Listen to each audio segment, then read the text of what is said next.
Elsewhere, Nigerians have been cautioned against unsafe listening practices that may expose them to hearing challenges and eventual permanent deafness.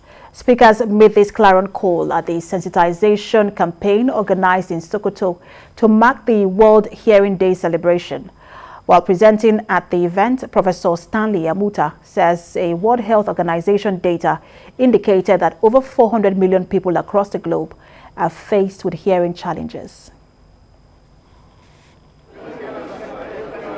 Hearing loss is a very common problem worldwide because it's so common that about 20% of world population have hearing loss. Hearing loss is preventable, and over half of it can be prevented, over 50%, from infections, from noise and other things.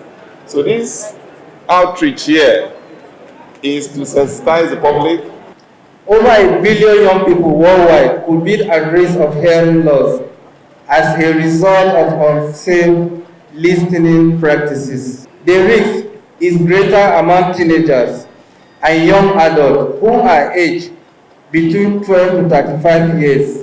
Look at the theme of this year's program. We are aiming at preventing hearing loss due to exposure to loud sound. So it's important for people to be aware that exposure, especially for long exposure,